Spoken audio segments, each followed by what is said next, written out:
오늘 이제 목사님이 읽으신 이 말씀 보시면은 이 말씀이 사실 성경에서 아주 우리 신앙과 정신을 다루는 중요한 구절 중에 하나죠. 그래서 여러분 잘 아시는 말씀이고 유명한 말씀인데 그야말로 염려하는 상황에서 세 가지를 하라는 거잖아요.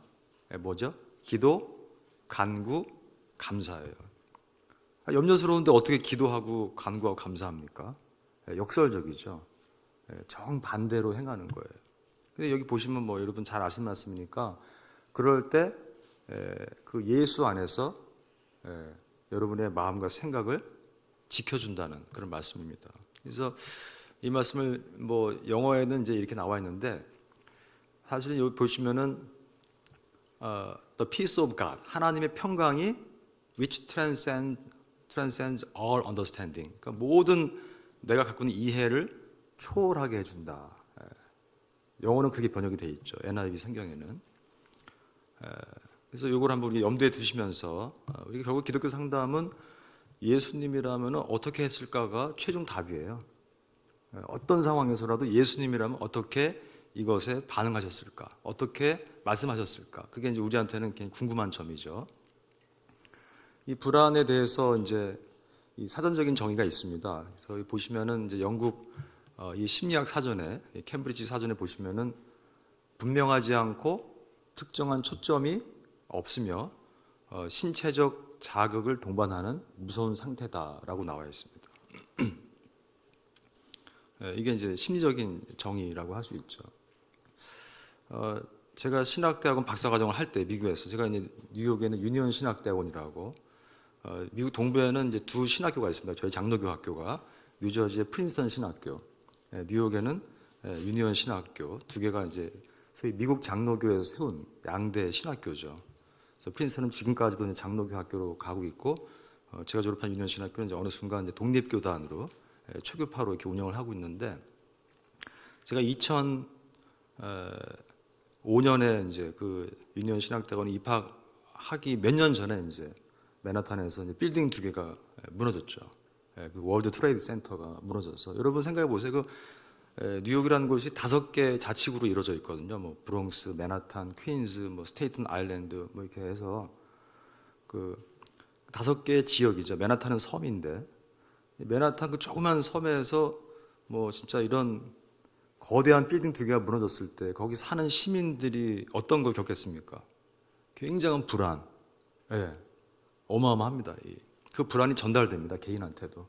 저는 뉴저지 살면서 뉴욕 맨하탄으로 이제 통학을 했는데 기차를 타고 운전을 하고 다니면서 맨하탄 시민의 한 40% 정도가 잘 때 거실문을 열어놓고 잔다 그랬어요. 왜냐하면 이제 무너지면 뛰어내려야 되니까 불안한 거죠. 불안한 거예요. 그걸 봤으니까 실제로 라이브로 TV가 그걸 생중계를 오랫동안 했거든요. 그걸 본 사람들은 굉장한 후유증을 겪었죠. 잠이 안 오고 집중이 안 되고 불안하고 심지어 신앙이 있는 사람들조차도 그런 불안을 피하기가 쉽지 않았다는 겁니다. 그래서 저희 신학대학원 박사과정 과목에 앵자이어티, 불안이라는 과목이 있었어요. 굉장히 어려운 과목입니다. 수많은 심리학자, 목회상담학자를 다 이론을 이제 배우는 거죠. 임상을 하면서. 자, 이 불안에 대해 처음으로 얘기한 사람이 누굴까? 이제 거슬러 올라가 보면은 이제 철학자가 처음 얘기했다고 하죠. 하이데거. 하이데거는 인간을 지구에 던져진 존재, 헐드 빙. 내가 출생을 결정할 수가 없어요. 태어나 보니까 한국이에요. 태어나 보니까 맨하탄이에요. 태어나 보니까 피부색이 이런 색깔이에요. 내가 출생을 결정할 수 없다는 거죠. 그래서 이 불안이라는 자체는 이 정신병리, 소위 정신병에서 가장 근원적인 문제로 출발합니다. 불안이 뭐에 출발이 되고 있다는 걸 이제 많은 학자들이 여기 써있지만 프로이트나 위니캇, 프로이트는 정신분석가고 위니캇은 영국의 소아과 의사, 클라인도 역시 정신분석가고 코도 이제 정신분석가죠. 이들이 대개 또 유태인입니다. 저도 이제 4년 정도 정신분석 상담 받았는데, 상담 받았죠. 저도 돈을 내고 받았는데, 제 첫 분석가가, 제 상담가가 이제 알란 로렌드 박사라고 유태인이었어요. 85세. 그 당시 85세니까 지금은 한 90대 중반 되셨을 겁니다. 보청기 끼고 있고. 근데 유태인들이 그런 얘기 한대요, 모여서. 에릭슨도 유태인이었죠, 여러분. 유명한 심리학자. 유태인들과 이제 앵글로색슨 백인들과 함께 학회를 하다가 잠깐 앵글로색슨 백인들이 밖에 나가면은 이제 에릭슨이라는 학자가 이제 유대인밖에 안 남았구나. 역시 상담은 유대인의 분야야. 여러분, 왜 유대인들이 이 정신분석, 뭐 심리 상담을 많이 공부했을까요? 왜? 그렇죠. 우리 목사님이 정답을 빨리 말씀하셨네요. 목사님 얼굴이 예수님 닮았어요. 그래서 아까 저의 불안을 확 내려가게 하더라고요. 아까 뵙자마자 제가 마음이 좀 불안했는데 확 내려가게 하시더라고요. 그렇습니다. 유태인들만큼 고통을 당한 민족도 많지 않아요. 2차 대전 때 600만 명이 가스실에서 죽었잖아요. 게르만족한테, 독일 사람들한테. 그런 학살을 당한 민족이 전 세계에 몇이나 있습니까? 그러니까 이 사람들은 이 마음을 공부하고 뭐 싶어서가 아니라 연구를 안 할 수가 없는 거예요. 신앙과 마음의 관계를 연구 안 할 수 없는 민족이었죠. 그래서 이 불안은 사실은 이렇게 오늘 여러분이 기대하는 거 좀 다를 수도 있어요. 약간 실망할 수도 있는데 불안은 제거 대상이 아닙니다. 일단 이 결론을 먼저 말씀드립니다. 불안은 제거하기보다는 공존하고 트랜스폼, 변형하고 승화해야 될 대상이라는 거죠. 여기 보시면 개인 나오는데 개인화는 원래 융이 쓴 말인데 진정한 나 자신이 되는 과정이죠. 개인화, 쉽게 말하는 인디비주에이션. 불안한 마음이 있는 사람이야말로 자기를 개인화할 수 있는 가능성이 높다는 거예요. 자, 그래서 이제 불안과 소통, 이제 저도 매주 상담하거든요. 제가 임상을 했던 그 맨하탄의 그 첫 상담 훈련 받던 센터는 맨하탄 그 31번가에 있는 블랜튼 필 카운셀링 센터인데 블랜튼이라고 하는 정신과 의사와 필 목사님이 같이 세운 거예요. 한 100년 됐습니다. 지금. 빈센트 필 목사님은 유명하죠. 미국의 소위 긍정주의 신앙으로 유명한 분인데 필 목사님, 그다음에 로버트 슐러 이런 분들이 이제 소위 긍정주의 신앙을 많이 설교했죠. 여하튼 정신과 의사와 목회자가 세운 상담센터에도 제가 임상을 하게 된 거예요. 그래서 거기서 수많은 불안 환자를 만났습니다. 맨하탄도 유색인종이 많거든요. 히스패닉, 백인, 흑인, 뭐 동양 사람들, 뭐 일본, 중국, 한국 사람, 수많은 사람들이 이제 거기서 함께 살아가니까 별 사건 사고가 많습니다. 그래서 결국 불안을 이제 상담할 때 여러분도 한번 해보세요. 이거 오늘 강의로 끝내지 마시고 이걸 한번 이제 실습을 스스로 하는 겁니다. 저도 늘 합니다. 이거를 불안을 객체화해라. 한번 따라해 보실래요? 불안을 객체화해라. 손님처럼 대하는 거예요.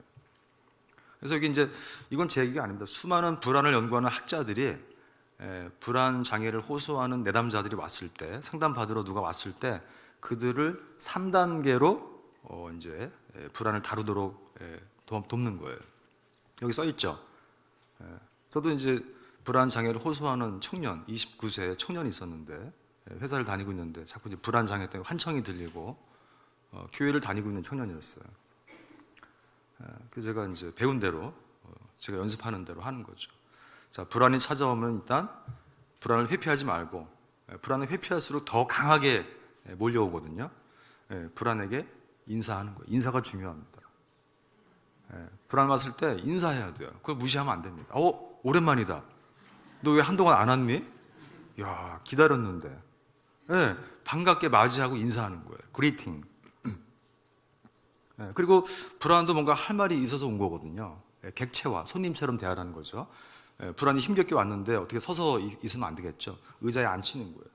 그래서 의자에 앉혀놓고 거리를 약간 두고 대화를 하는 겁니다. 그동안 어떻게 지냈냐. 가끔 네 생각을 했었는데 어떻게 지냈는지 궁금했다. 불안에게 뭔가 말을 걸어보고 불안이 나에게 무엇을 말하고 싶어 하는지를 탐색하는 거죠. 탐색. 뭔가 원인이 있거든요.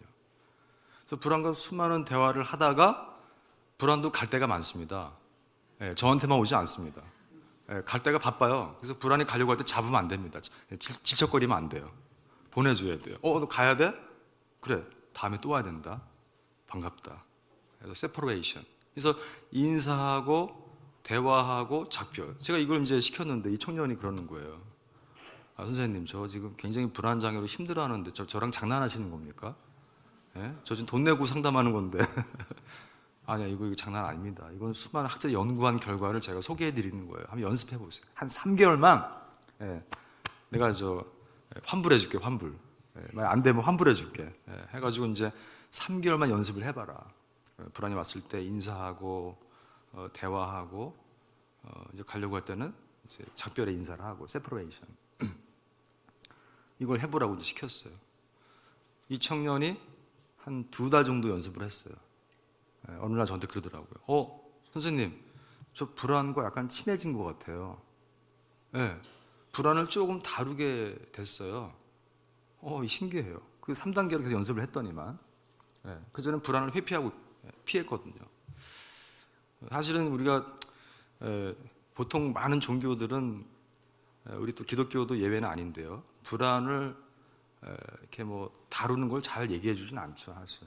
이렇게 되게 이제 우리가 좀 다른 데 집중해서 불안을 다루지 않는 것을 많이 얘기해 왔는데, 기독교 상담이나 정신분석에서는 불안을 다루도록 계속 훈련을 시킵니다. 심지어 미국의 그 아주 성경 상담학자로 유명한 웨인 오치라는 목회 상담학자도 심지어 불안을 도와주라는 거예요. 불안을 도와주면은 불안이 나를 돕는다는 거예요. 내가 불안을 돕는 불안이 나를 돕는다는 거예요. 서로 협력하라는 거죠. 뭔가 불안이 나에게 에너지 같은 힘이 될 수 있다는 거예요. 지금 벙찐 표정이신데요, 다들? 불안을 도와라? 말도 안 돼. 그러니까 불안을 객체화해서, 그런 심리적인 현상들을 객체화해서 거리를 두고 관찰하고 탐색하는 것이 일단 내 마음의 건강을 지키는데 필요하다는 겁니다. 사실 저도 굉장히 불안한 사람이었죠. 맨하탄 갈 때마다 이상하게 신학대학원 문만 열면 배탈이 나는 거예요. 배가 아파가지고 막 들어가서 오른쪽 화장실이 있는데 막 뛰어서 막 배가 아파서 막 일을 보고, 이 맨하탄이라는 곳 들어오기만 하면 그냥 정신이 바싹 쓰는 거예요. 긴장돼가지고. 워낙 섬이었고 인디안들이 살던 땅이고 기가 센 동네라 들어가기만 하면, 옆에 이제 유년 신학대학원 바로 옆에는 이제 록펠러가 세운 그 리버사이드 교회가 있죠. 큰 교회가 있습니다. 교회가 있는데도, 신학대학원 있는데도 불구하고, 그래서 제가 그런 이제 어려움을 호소하니까 제 지도 선생님이 이제 은퇴하셨는데, 이제 80세로 은퇴하셨죠. 몇 년 전에 저한테, 하철, 너 상담 이론 공부하는 것보다 일단 상담 받아라. 지금 네가 더 심각한 거, 네가 더 심각하다. 누군가에게 너의 문제를 좀 상담 받아라. 너 기독교 상담 이론만 공부하면 안 된다. 실습을 좀 해라, 실습. 그래가지고 제가 이제 그 블렌튼 필 센터에 간 거예요, 사실은. 상담도 받고 수업도 또 듣고 상담도 해주고, 상담한 사례를 어떤 선생님과 또 상의도 하고, 이 4가지를 동시에 해야지만 상담 임상을 한다고 볼 수가 있는 거죠. 자, 제가 뭐 이제 박사를 끝낼 때쯤에 어느 구약학 교수랑 디너를 먹었어요, 같이. 데이비 카라는 구약 교수인데, 이분이 이제 사실은 박사를 끝나가는데 딱히 할 일이 없는 거예요. 졸업이 다가오는데, 진짜 나이가 이미 40이 훨씬 넘었는데 어디 오라는 교회도 없고 오라는 학교도 없고 답답한 거죠, 진짜. 이거 백수야, 백수. 제가 옛날에 은행 다녔는데 은행 괜히 그만뒀다. 은행 다닐 거예요, 그냥. 뭐 별 생각도 다 드는 거죠. 그때 다시 한번 나의 소명이 무엇인가 생각하는 거죠. 구약 교수님한테 How do you define a calling? 너는 콜링을 어떻게 정의합니까, 당신은? 그러니까 이제 이 구약 교수가 저한테 이런 얘기를 하더라고요. 소명은 여기 써 있는 것처럼 혼돈이다, 혼돈, chaos. 소명은 혼돈에서 출발한다는 거죠. 여러분 뭐 짐작하실 거예요. 말씀 다 아시니까. 아브라함 얘기를 하더라고요. 아브라함 얘기. 아브라함이 살던 그 동네 있지 않습니까? 그 갈대아우로 대대로 살던 그 동네, 본토 친척 아비의 땅, 거기에서 하나님이 떠나라! 떠나라고 말씀하시는 거예요. 근데 어디 가라고 말하는 게 없어요. 일단 떠나는 거예요. 여러분, 이게 얼마나 이게 힘든 일입니까? 보통 이 본문을 가지고 우리가 순종을 많이 얘기할 수 있지만, 사실은 아브라함의 마음은 어땠을까요? 굉장히 불안했을 겁니다. 상상을 해보십시오. 늘 살던 곳을 떠난다는 것은요, 굉장한 불안을 겪습니다. 거의 지리학적 죽음이에요. 지리학적 죽음. 저희 큰애가 중2 때 와가지고 이번에 고3 졸업했는데 한국어가 떨어져가지고 5년을 헤맸거든요. 얘도 거의 지리학적 죽음을 경험한 거죠. It's all your fault. 아빠, 다 너 때문이야. 이거 화만 나면 영어가 튀어나오는 거야. 다 너 때문이야, 다. 근데 이 아브라함 얘기 보시면요, 아브라함이 결국은 그런 극도의 혼돈과 불안을 통해서 어떻게 됩니까? 자기의 경험과 지식을 포기합니다. 사람은 여러분 굉장히 불안하고 힘들 때 자기를 놓게 돼 있습니다. 왜? 안 되거든. 이거 너무 어마어마한 불안과 혼돈이에요. 언젠가 보여줄 땅으로 일단 가라는데 일단 떠나라는 거잖아요. 이게 얼마나 불안합니까, 사실. 우리가 그 아브라함의 내면을 한번 보자는 거죠. 그때 그 불안과 혼돈 속에서 아브라함이 자신의 경험을 놓고 손을 비웠을 때 하나님이 그때 그 손에다가 무언가를 지어주는 게 바로 콜링이라는 거죠. 케이아스를 통해서, 혼돈을 통해서 콜링으로 가는 겁니다. 늘 확신이 있고 분명하고 내 것이 확실한 사람들은요, 하나님의 소명 받기가 힘들어요. 사실 굉장히 혼돈스러워야 돼요. 그래서 여기 보시면은 예수님도, 저도 예수님이 어떻게 할 것인가, 이게 참 늘 질문인데, What would Jesus do? 예수님이라면 어떻게 할 것인가? 예수님도 요한복음 8장에 나와 있죠. 가늠한 여인이 끌려왔어요, 군중에게. 사람들이 돌로 치려고 그래요, 막. 근데 예수님이 어떻게 합니까?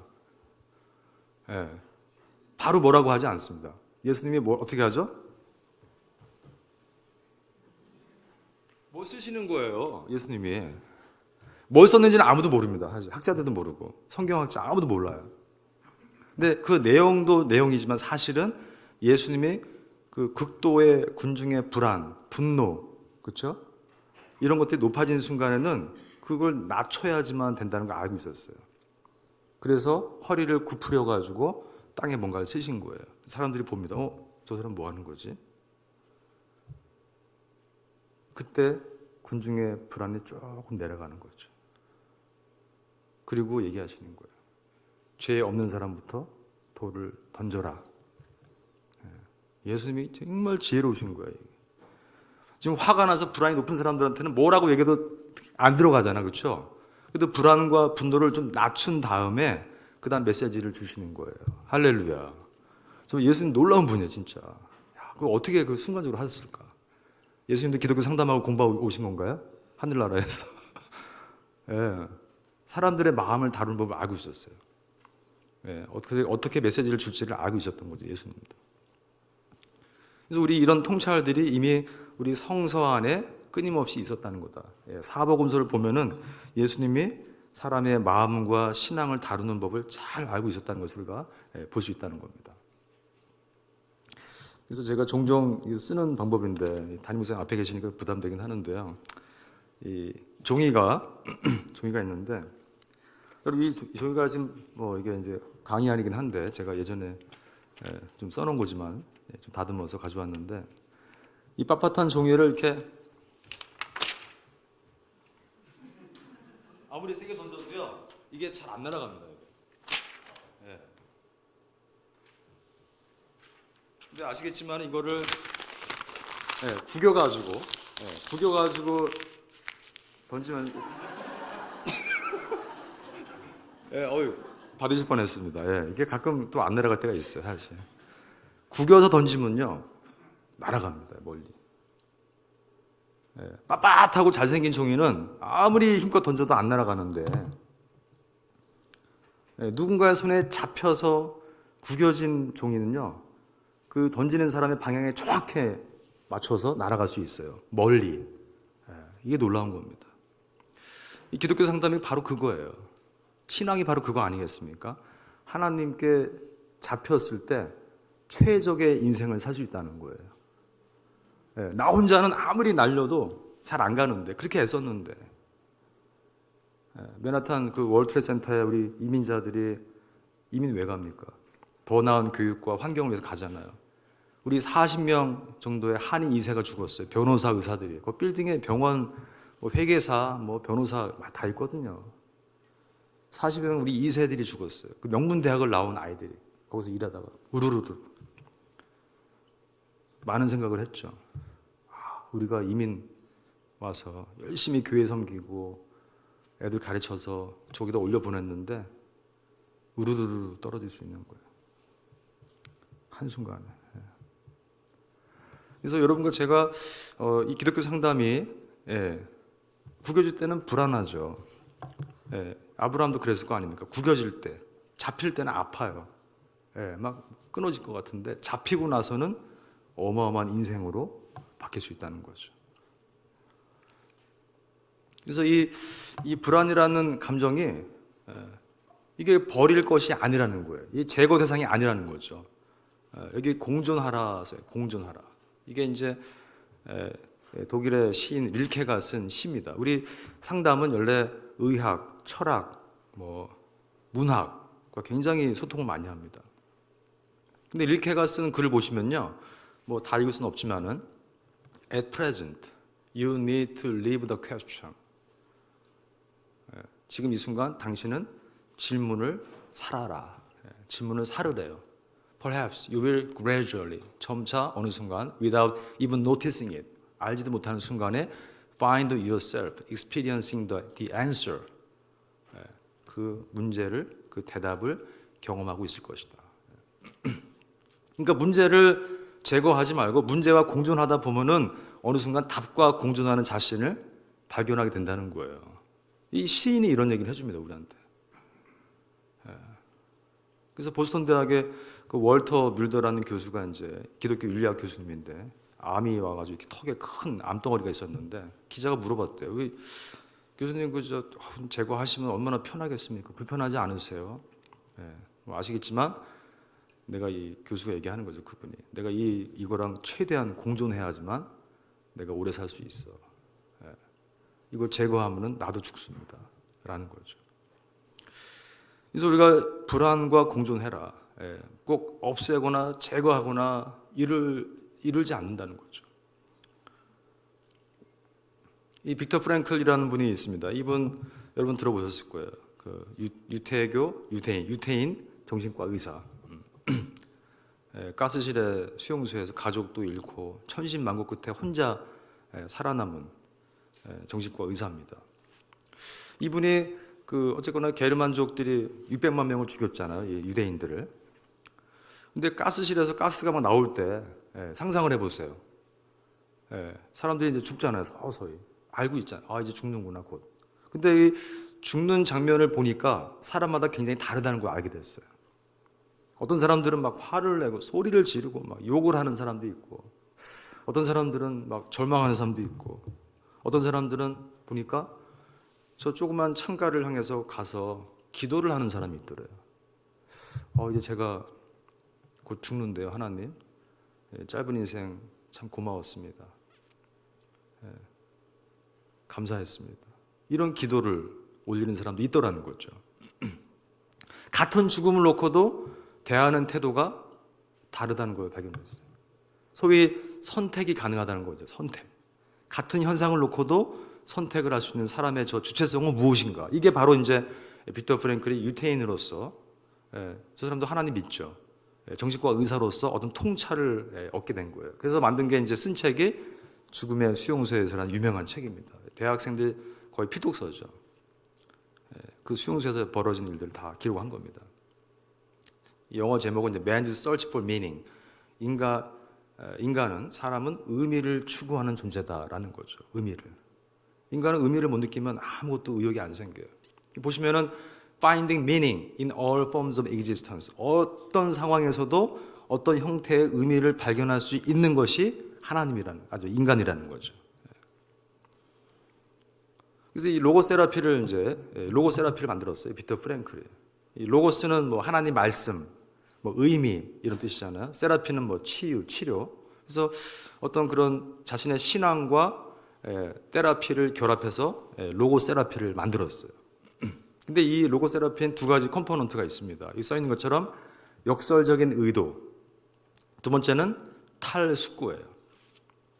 그러니까 이분은 진짜 이 이론을 그냥 책상에서 만든 게 아니라 실제 수용소에서 죽어가는 유대인들을 관찰하면서 경험하면서 이 이론을 도출해 낸 거죠. 이거를 활용해야겠다.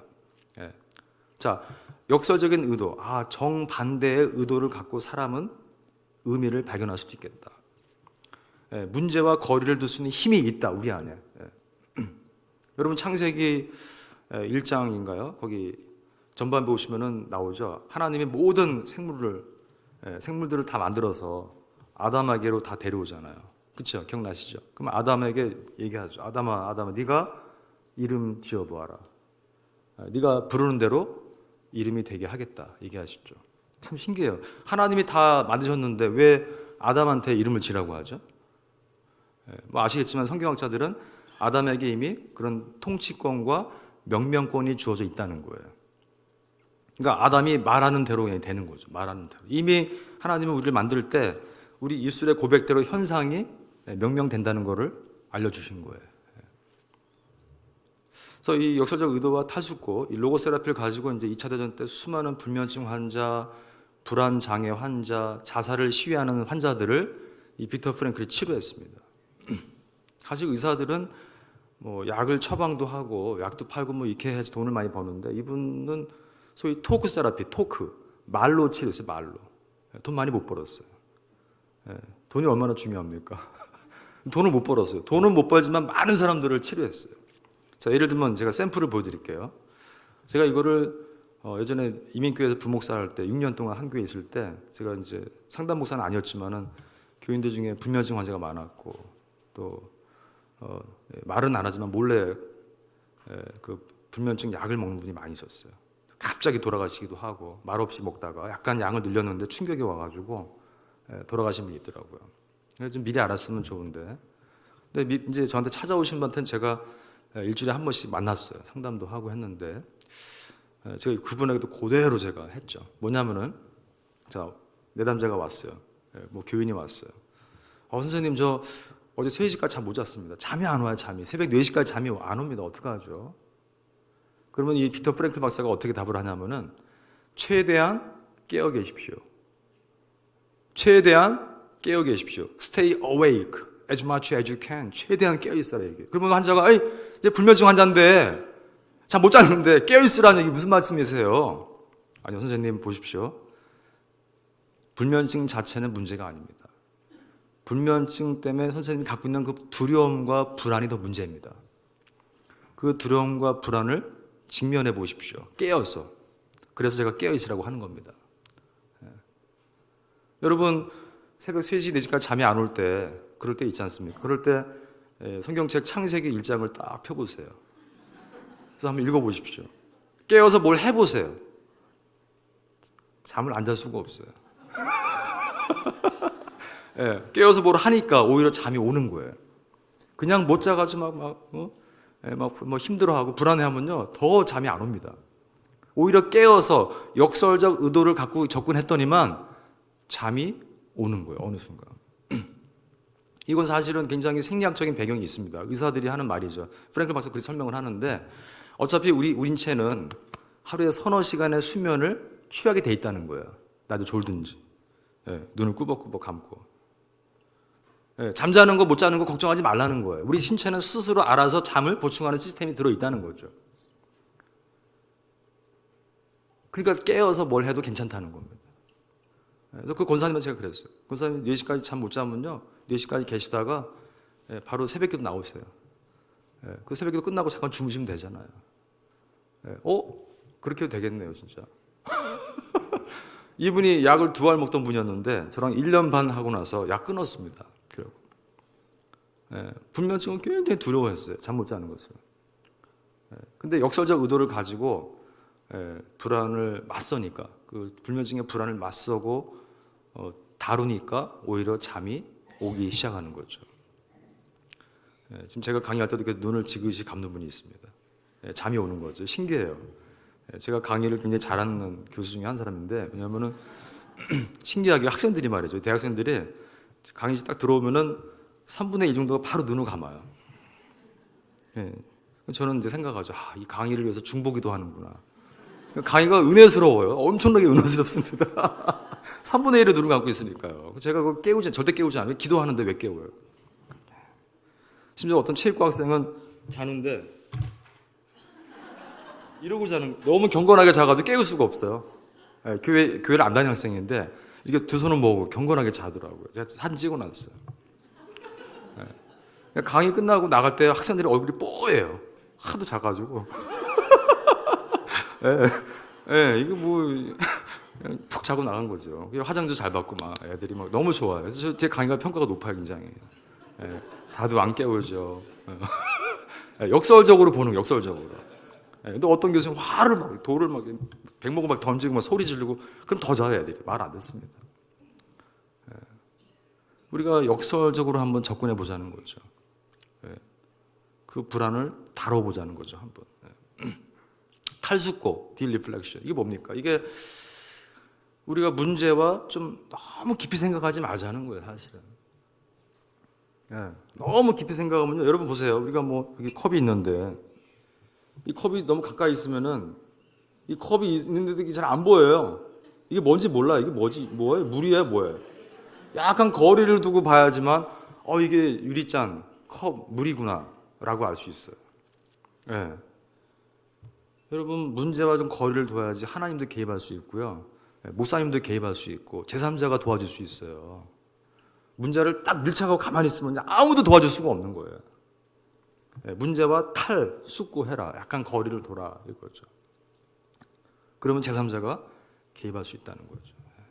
그래서 이게 로고세라피가 정말 이거 사실 누구나 다 할 수 있어요. 해보십시오. 오늘 집에 가서 잠이 안 오는 분들, 혹시 뭐 이렇게 불면증이 있는 분들은 한번 스스로에게도 해보세요. 역설적 의도를 갖고 이 파라독시칼 인텐션, 탈숙고, 뭐 너무나 쉬운 거지만 또 연습도 많이 해야 됩니다. 그래서 한번 이 로고세라피가 바로 이 불면증 관련된 불안을 다루는 아주 중요했던 그런 치료법 중에 하나였어요. 뭐 요즘 현대인들이 뭐 돈 좋아하잖아요. 돈, 물질.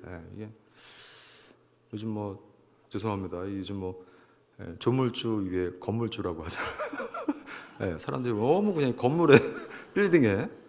제가 최근에 한일은행을 1년 다녔는데 동기를 우연히 만났어요. 벌써 조그만 데 지점장 나갔더라고요. 말아보니까 그래서 조그만 빌딩이 하나 있더라고요. 속이 쓰린 거예요, 제가. 그때 같이 일을 했으면 나도 조그만 빌딩 하나 있는 건데. 그냥 미국 가서 5억 다 쓰고 그냥 돈 벌어서 알바하고 와이프 세탁소 일하고 저도 그냥 벌어 쓴 돈이 5억이 넘더라고요, 보니까. 12년 동안. 빈털터리로 온 거죠. 그래도 할렐루야, 감사합니다. 하나님이 그래도 저를 살려주시고 붙들어 주신 거예요, 사실. 너무 감사하죠. 사람들은 지금 엄청나게 돈을 사랑하고 물질을 사랑하지만은 그 하나님께 붙어 있기만 하면은 하나님이 해준다는 게 사실 이게 우리 기독교 상담의 아주 기본적인 기초의 말씀이죠. 하나님 나와 함께한다. 제가 일했던 뉴저지 장로교회도 담임 목사님이 김창기 목사님이라고, 아버지가 순교자예요, 순교자. 여기 서울에 서서문교회를 세우고 지키다 돌아가신 김동천 목사님의 아들이신데, 이제 은퇴했죠. 원로 목사님이신데, 우리 김창기 목사님 항상 우리한테 목숨 걸고 목회, 목숨 걸고 생명을 걸어 맨날. 좀 죽고 싶더라고요. 목숨을 걸고 하라는 거예요. 왜냐면 순교자의 아들이시니까 순교하라는 거죠. 그래서 말씀 생각하면 너무 감사한 거예요, 사실. 목숨 걸고 공부하고, 목숨 걸고 교회 사역하고 하니까 뭔가 되는 게 있더라고요. 할렐루야. 진짜 정말 많은 걸 배웠어요. 저는 미국에서 가장 유명한 여자 목회 상담학자 앤 울라노프, 80 넘어서 은퇴했고, 동부에서 가장 모교회, 뉴저지 장로교회 순교자의 아들 김창기 목사님한테 공부했거든요, 목회를. 그러니까 이 두 분 뭐 최고의 교육을 제가 목회와 이 상담 공부를 배웠다는 자부심이 있습니다, 제가. 자, 이 부분을 제가 안 할 때도 있는데 그래도 한번 해볼 필요가 있습니다. 이제 요즘 현대인들이 불안이 높아요, 불안이. 저희 큰애가 이제 중2 때 와가지고 처음에 제가 홍제동이 집인데 우리 큰애가 길거리를 못 나가는 거예요. 너무 좁은데 사람이 엄청나게 몰려있기 때문에 불안한 거예요. 그게 좀 다른 거죠, 환경이. 뉴저지에 넓고 푸른 들판에 살다가 여기 딱 왔는데 홍제동이 막 바글바글 하잖아요. 몇 개월 동안 못 나가는 거예요, 주말마다 불안해가지고. 결정적으로 한국 사람들은 되게 긴장해 있대요, 다. 우린 모르죠. 우리끼리 모르고, 우리는 별로 긴장하지 않았잖아요. 근데 해외에서 살다 온 꼬마 아이들이 느낍니다. 왜 이렇게 긴장해 있지, 다들? 잘 웃지도 않고, 뻣뻣하고, 농담도 잘 안 하고. 우리가 뭔가 보이지 않는 불안이 나라가 분단돼 있고, 그쵸? 사회가 좀 혼란스럽기도 하고, 그런 것들이 그런 전체가 우리 안에 개인 삶에 녹아 들어가 있는 거죠, 사실은. 자, 그래서 사실 사람들이 불안하면 전반에 불안해요. 이 불안 장애, 특히 편집성 성격 조직이라고 하는데, 이 편집성 성격 조직은 불안이 높은 사람들입니다. 파라노이드 퍼스널리티. 이분들은 자기 내부의 그 불안한 속성들을 빨리 배출하지 않으면 못 견디는 사람들이에요. 신속히 배출, 말과 언어와 감정으로 빨리 뱉어내야 돼요. 배우자 중에 그런 분이 계십니까? 뭐예요? 뭐 참질 못해요. 집에서 그냥 만나기만 하면 바로 쏟아내는 사람이 있어요. 교회에서는 안 그러는데, 직장에서는 안 그러는데 집에서 만나기만 하면 확 그냥 불이 올라가서 그냥 그걸 토해내는 사람이 있어요.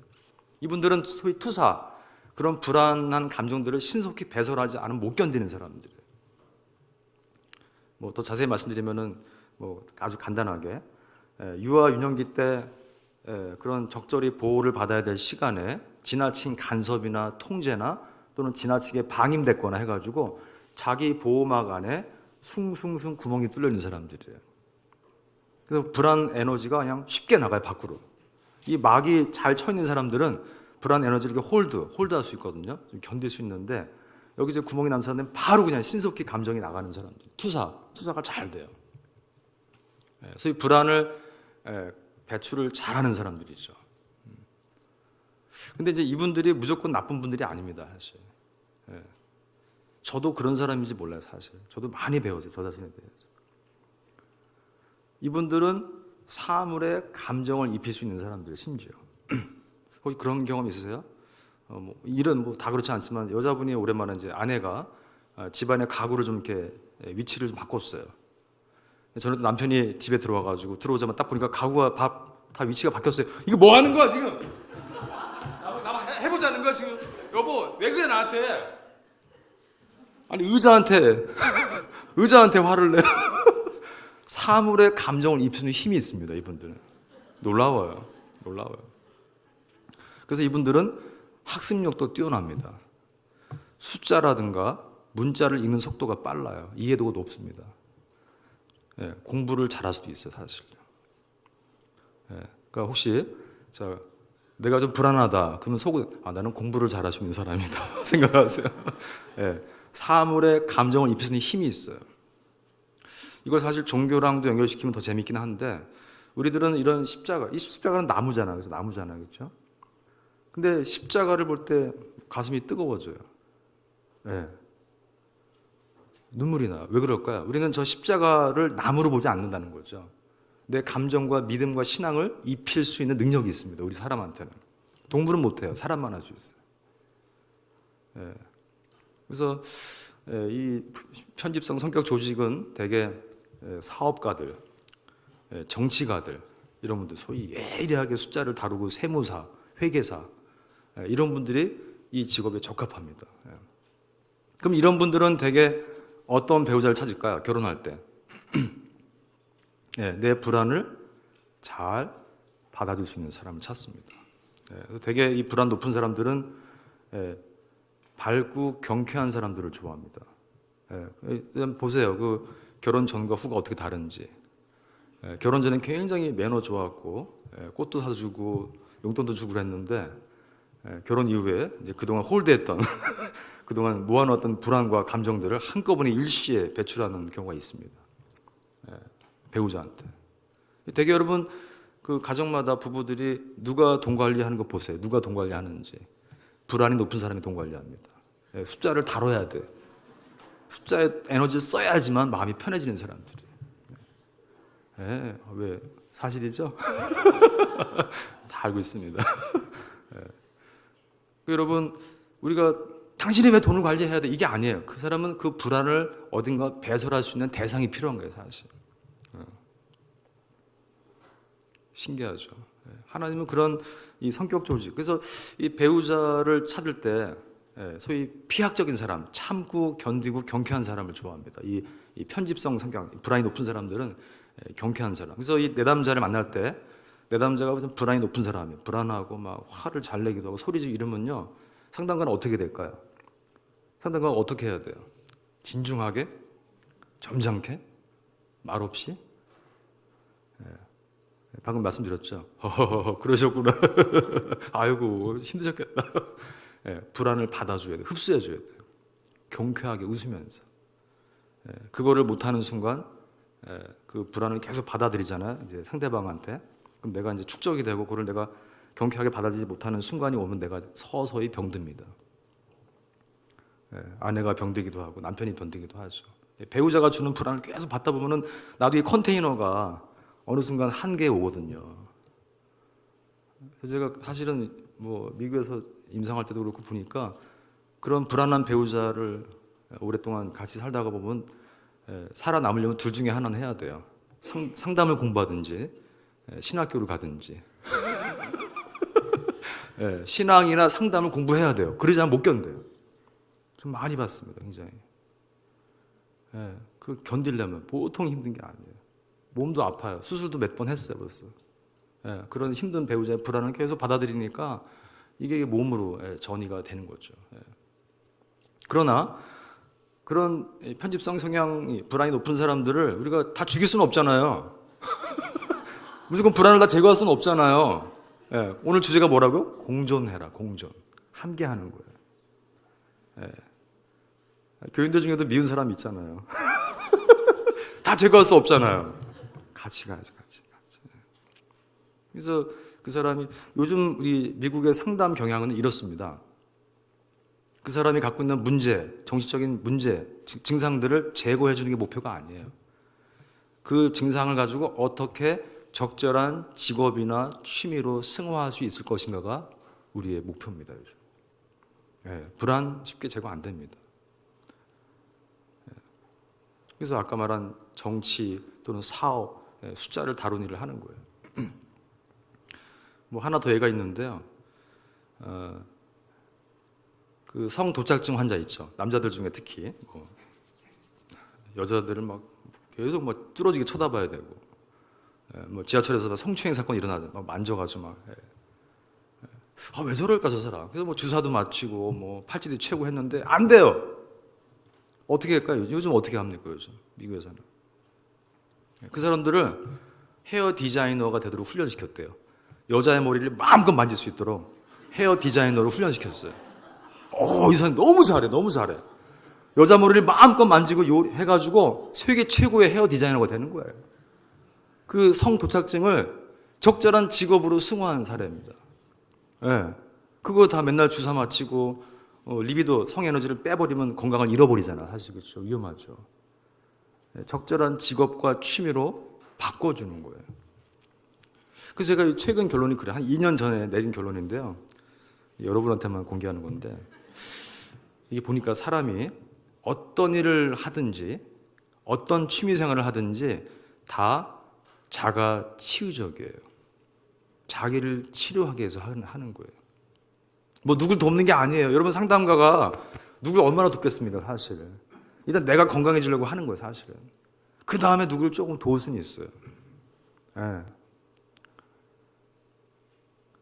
제가 이런 강의를 한번 할 때 대학원에 어떤 간호사 출신의 상담학 박사과정 여자분이 있었는데, 모든 직업은 자가 치유적이다라고 얘기했더니만 눈물을 글썽이시는 거예요. 그래서 선생님 왜 우세요? 제가 응급실에서 간호사로 한 10년 넘게 일을 했거든요. 근데 저는 참 즐겁게 일했습니다. 딴 사람들은 응급실을 별로 좋아하지 않아요. 저는 굉장히 즐겁게 일했거든요, 오랫동안. 근데 그 이유를 이제 알 것 같습니다. 얘기하는 거예요. 자기가 2살 때 아버지가 교통사고로 병원에 실려오면서 응급실에 도착하자마자 돌아가셨어요. DOA, Dead on Arrival. 도착하자마자 돌아가신 거예요. 아버지에 대한 강한 향수가 있어요. 응급실이라는 곳은 아버지가 돌아가신 곳이에요. 나는 아버지를 도와드리고 싶었어요. 그러나 내가 어렸을 때문에 기억이 안 나, 잘. 너무 오래된 일이죠. 그 무의식에 있는 거예요, 사실. 그래서 나도 모르게 응급실 간호사를 너무 즐겁게 일을 한 거죠. 전혀 힘이 안 들어. 고통을 못 느끼는 거죠, 사실. 그래서 미국에도 통계를 보면요. 응급실에서 즐겁게 일하는 간호사, 특히 좀 장기 기간 동안 오래 일하는 의사 간호사를 보니까 그 친인척 중에 소위 홀로코스트, 유태인 학살을 경험한 친척들이 한 70% 있더라는 거죠. 고통을 경험한 사람들이 주변에 있기 때문에 응급실 일이 나름 재밌고 보람이 있다는 거죠. 그러니까 그 사람들은 돈을 벌려고 하는 게 아니라 사실은 나름대로 그 일을 하면서 자기를 치유하고 있다는 거죠. 이해되십니까, 여러분? 내가 하는 직업이 이게 내가 막 택하는 게 아니에요. 어떤 섭리가 있다는 거예요. 섭리. 나도 모르게 택해요. 나도 모르게 그 배우자를 택하잖아요. 내가 이 사람 왜 좋아하지? 자꾸 끌리네, 이상하게. 왜 이러나? 뭔가 있는 거예요. 유흥은 그런 얘기 하죠. 유흥도 아버지가 목사였어요. 목회자. 집안에 목회자가 한 7명 있었습니다. 유흥도 정신과 의사지만은. 소위 컬렉티브, 집단. 내가 개인이 아니라 집단으로서 어떤 대상을 선택한다는 거죠. 내가 개인으로 선택하는 게 아니라는 거예요. 그래서 여러분이 이 편집성 성격 조직을 보시면서 내가 갖고 있는 불안을 어떻게 효과적으로 승화할지. 승화는 아래에서 위입니다. 이름이 없는 에너지를 이름이 있는 것으로 끌어올리는 거예요. 내가 성에너지가 되게 강해요.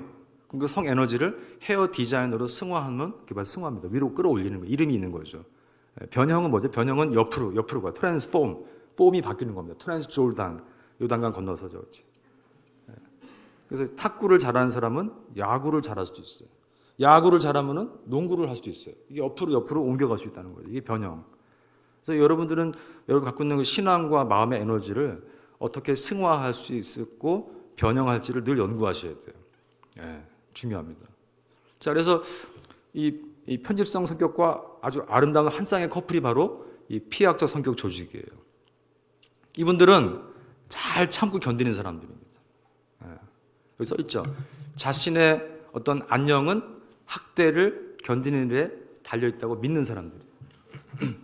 이게 왜 나왔냐면은 미국에도 한동안 이제 남편에게 구타를 당해서 죽는 여자들이 있었어요. 구타를 견딘 거예요. 그러다가 죽었어요. 경찰이 조사해 보니까 이해가 안 돼. 그래서 심리학자를 부르고 여러 사람들이 동원돼서 연구해 봤더니만 이 여자분들이 어떤 생각을 한 거죠? 내가 구타를 견디면은 가정을 지킬 수 있다라고 믿은 거예요. 소위 비합리적인 신념이죠. 보통 미국 사람들이 맞으면 가만 안 있거든요. 경찰에 신고하고 총 쏘죠, 바로. 이분들이 이 땡큐나 아임 소리를 빨리 하는 이유가 있더라고요. 총이 있어요, 총이. 총이 다 있습니다, 집마다. 그러니까 뭐 조심해야 돼요, 항상 웃어야 되고 항상 고마워해야 되고요. 땡스기빙 때 집에 초대받아가지고 이렇게 제 신대원 동기가 나이 많은 분들, 백인들은 뭐 50대 후반 변호사 의사 하다가 이렇게 뒤늦게 신학한 분 많거든요. 그분들은 어마어마한 부자들이더라고요. 땡스기빙 때 추수감사 때 저희를 불러요. 저희 가난한 동양 사람들 불러서 밥을 그냥 이빨이 먹여요. 고무줄 바지를 입힙니다. 땡스기빙 저 팬츠라고 해서 터키 팬츠. 고무줄 바지 입혀놓고 마음껏 먹어라, 마음껏. 먹고 나면 분노가 쫙 가라앉죠. 평상시 백인들이 싫어했는데 그 한 끼 쫙 먹고 나면 마음이 얼마나 좋은지 몰라요. 근데 이 백인들이 가끔 이제 밥 먹고 나서 2층에 내가 보여줄 게 있는데 올라가자. 올라가는 거죠. 가면 큰 금고가 있어. 그러니까 돈이 많나 보다. 돈 좀 주려나 기대했는데 금고를 쫙 열면 안에 총이 한 20자루 들어있어요. 엽총, 소총, 권총. 무섭더라고요. 총이 많아요, 총이. 자, 이 피해학적 성격 조직은 이 사람들은 불안을 견디는 사람들이에요. 근데 아주 이게 좀 말이 헷갈릴 수 있는데 관계를 유지하기 위해서 힘을 희생하는 사람들이에요. 맞아주는 거예요. 그냥 맞아주는 거예요. 난 아픈데 관계를 유지하기 위해서 남편과 잘 지내기 위해서 내가 고통을 견디는 거죠. 근데 사실은 이 피해학적 성격 조직 밑에 무의식에 뭐가 있냐면요. 사물을, 세상을 통제하고 싶어하는 열망이 있습니다. 우리는 없나요? 우리는 있죠. 우리가 신앙을 갖고 있다고 하더라도 하나님 이번에 이 기도 꼭 들어줘야 됩니다. 안 들어주면 곤란합니다. 저 응답하셔야 돼요. 안 들어주면 저 나빠질 거예요. 삐뚤어질 거예요. 하나님을 통제하고 싶은 마음이 있어요. 우리한테 심지어. 예. 하나님과 같아지고 싶은 마음이 있어요. 심지어. 아담과 하와도 선악과를 따먹은 그거잖아. 그렇죠? 그러니까 우리 인간들은 누구나 다 사물을 통제하고 싶은 열망이 있다는 거예요. 이 뱀이 속에, 이 무의식에. 참고 견디지만 사실은 통제하고 싶은 열망이 들어있다는 거죠. 사실 이분들이 아까 말씀드린 편집성 성향과 아름다운 한 쌍의 커플입니다. 편집은 불안을 배출하는 사람들이에요.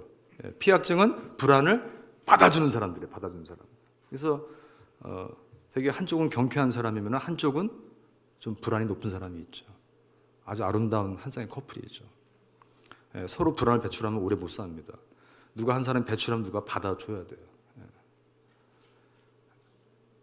그래서 이제 아까 말씀드린 직업과 좋은 취미로 이제 승화한다고 말씀드렸는데, 이 피약자 성격 조직이 사실은 종교 지도자, 일단 목회자나 뭐 캐톨릭 신부도 그렇고 참아야 돼요. 견뎌야 됩니다. 뭐 내가 하고 싶은 말 다 할 수는 없어요. 견뎌야 됩니다. 근데 잘 견디는 분이 있어요. 피약적인 성향 조직. 또 상담가도 견뎌야 돼요. 제가 만나는 내담자 중에 절반 이상은 기독교인이 아니거든요. 반은 기독교인, 반은 이제 기독교인이 아닌데, 뭐 이혼한 사람도 있고, 돌싱도 있고, 사별한 사람도 있고, 뭐 정말 다양한 사람들이에요. 사실은 왜 이혼했어? 라고 말하고 싶을 때가 있어요. 그렇게 하면 못합니다. 상담가는 절대 그렇게 하면 안 돼요.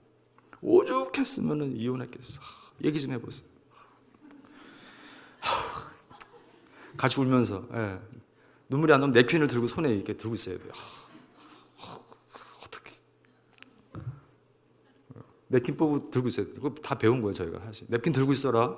저는 항상 오른쪽 주머니에 냅킨이 들어있어요. 이렇게. 언제 냅킨을 줘야 된다는 그 압박감이 있어가지고, 이 상담가, 경찰관도 참아야 됩니다. 아무나 쏠 수는 없죠. 아무나 체포할 수 없죠. 견디는 힘이 있어야 돼요. 그래서 이 불안 관련해서 이 편집과 피해학적 성격 이 두 개가 아주 중요한데, 제가 볼 때 우리 한국 분들도 한 10명에서 6명이나 7명은 여기에 해당됩니다. 평균적으로. 불안이 높아요. 그래서 여러분들이 한번 내가 어디에 속하는지, 내가 피학적인지 또는 편집적인지, 아니면 둘 다 있을 수도 있어요. 둘 다. 이걸 잘 좀 보시면서 한번 내가 어떤 직업이나 취미를 가질지. 아주 기본적으로 제가 유학을 할 때 제 주변에 다 목회자니까 뭐 신학 공부하러 해외 나와서 이렇게 살다 보면은 별일이 다 있는데,